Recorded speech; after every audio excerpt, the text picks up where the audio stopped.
Welcome to my YouTube channel.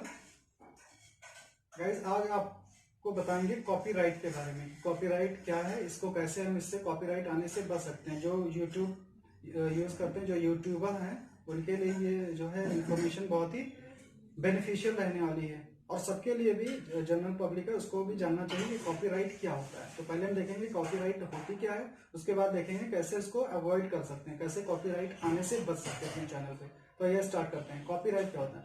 Copyright होता है कोई भी क्रिएटिव वर्क का, यानी कि कोई पर्सन अगर कोई क्रिएटिव वर्क करता है, कोई अलग काम करता है, यूनिक वर्क होता है उसका, तो उसको एक एक्सक्लूसिव राइट दिया जाता है कि उसको कोई और यूज ना कर पाए। जैसे कोई ऑथर है, उसने कोई बुक लिख दिया, या कोई सिंगर है, उसने गाना गाया है, तो ये सब चीजें क्या होती है। या कोई पेंटर है, वो पेंटिंग बनाया, किसी ने अपनी पेंटिंग बना दी, तो इस पे इसका एक्सक्लूसिव राइट होता है, यानी कि उसको कोई और यूज नहीं कर सकता है। इसके लिए इंडिया में जो एक्ट चलता है, यानी कि इसके पूरे मामलों को डीलिंग होती है, वो होती है कॉपीराइट एक्ट 1957। मतलब इससे रिलेटेड जितने भी मामले होंगे, ये इस एक्ट के तहत उसको डील किया जाता है। अब देखो, जो यूट्यूब के कॉन्टेक्स्ट में अगर हम बात करें, तो यूट्यूब में दो चीजें होती है, कॉपीराइट स्ट्राइक और कॉपीराइट क्लेम।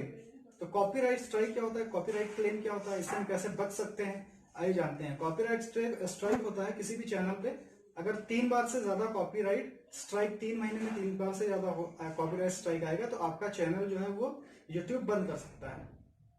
तो कॉपीराइट स्ट्राइक पे क्या होता है, 3 महीने में 3 बार आएगा तो आपका चैनल बंद हो सकता है। और कॉपीराइट क्लेम का मतलब है कि किसी के आपने गाने को, या किसी की पेंटिंग को, या किसी के और किसी कंटेंट को आपने चोरी की है, और उसके बदले में क्या हो जाएगा, कॉपीराइट क्लेम के कॉन्टेक्स्ट में, कि उसका जितना भी रेवेन्यू होगा, जितनी भी उसकी इनकम होगी, वो उस कंपनी को, उस ऑथर को, या जो उसका भी मेन कॉपीराइट जिसके पास है, उसको उसकी इनकम चली जाती है। यानी कि कॉपीराइट क्लेम में उसकी सारी इनकम आपको ना मिल करके, जिसका कॉपीराइट होगा, जिसने वो गाना गाया होगा या लिखा होगा, उसको उसकी इनकम चली जाती है। तो ये होती है अपनी कॉपीराइट क्लेम।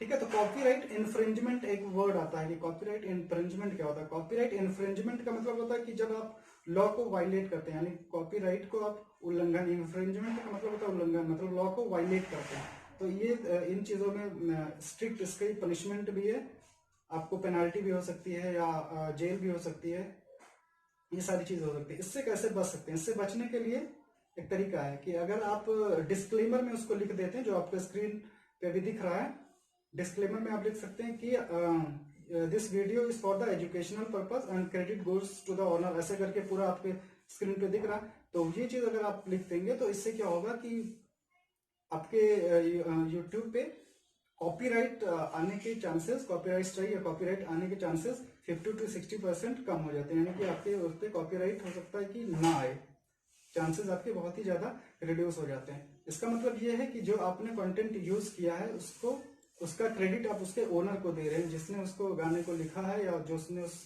पेंटिंग को बनाया है। और अगर एजुकेशनल पर्पस के लिए यूज कर रहे हैं, तो उसको आप यूज कर सकते हैं। तो ये डिस्क्लेमर में आपको लिख देना है, तो इससे आपका कॉपीराइट आने के चांसेस बहुत ही कम हो जाएंगे। तो गाइज, अगर वीडियो पसंद आया तो लाइक करें, शेयर करें, कमेंट करें। Thank you.